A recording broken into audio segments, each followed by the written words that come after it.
বেতন বোনাসের জন্য বেশিরভাগ পোশাক শ্রমিককেই এবার শেষ কর্মদিবস পর্যন্ত অপেক্ষায় থাকতে হয়েছে। আলোচিত টিন এন্ড জেট গার্মেন্টসদের শ্রমিকদের তো রীতিমতো শ্রম ভবনের সামনে আন্দোলন করে ঈদের একদিন আগে আংশিক মজুরি আদায় করতে হয়েছে। শ্রম সচিব বলছেন ঈদের পর তাদের বাকি পাওনা পরিশোধ করা হবে, তবে আগামীতে যেন এমনটা না হয় সেজন্য মালিকদের সতর্ক করলেন তিনি। জাহেদুল ইসলামের প্রতিবেদন। গেল কয়দিন ধরে 3 মাসের বকেয়া মজুরি এবং ঈদ বোনাসের জন্য শ্রম ভবনের সামনে অবস্থান নেন টিএনজেড গার্মেন্টসের শ্রমিকরা। তবে ঈদের একদিন আগের রাতে শ্রম ভবন ছেড়ে শ্রমিকরা বাড়ি যান ঈদ করতে। শ্রম সচিব জানান, আপাতত টিএনজেড গার্মেন্টসের মেশিন বিক্রি করে 3 কোটি টাকা শ্রমিকদের দেওয়া হয়েছে।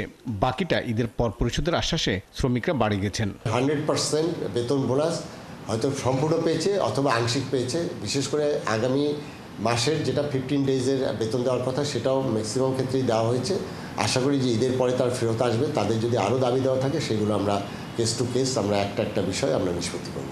গার্মেন্টস মালিকদের সংগঠন বিজিএমইএ এবং বিকেএমইএ তথ্য মতে মার্চের পূর্ণ অথবা অর্ধেক মজুরি পেলেও প্রায় শতভাগ শ্রমিকই বোনাস এবং ফেব্রুয়ারির মজুরি পেয়েছেন। কিছু ক্ষুদ্র মাঝারি শিল্প আছে যাদের আসলে ক্যাশ ফ্লো প্রবলেম থাকে, তারা ডিপেন্ড করে বায়ারের প্রসিডের উপরে এবং ডিপেন্ড কিছুটা ইনসেন্টিভের উপরে থাকে। তো ওই গুটি কয়েক যে ফ্যাক্টরি, অল্প কিছু ফ্যাক্টরি যারা আছে ক্ষুদ্র মাঝারি শিল্পের অন্তর্ভুক্ত, তাদের পেমেন্টগুলো দিতে একটু সমস্যা হয় এবং সেইটাকে কাউন্ট করতে যেই কিন্তু আমাদের শেষ দিন পর্যন্ত ওয়েট করতে হয়।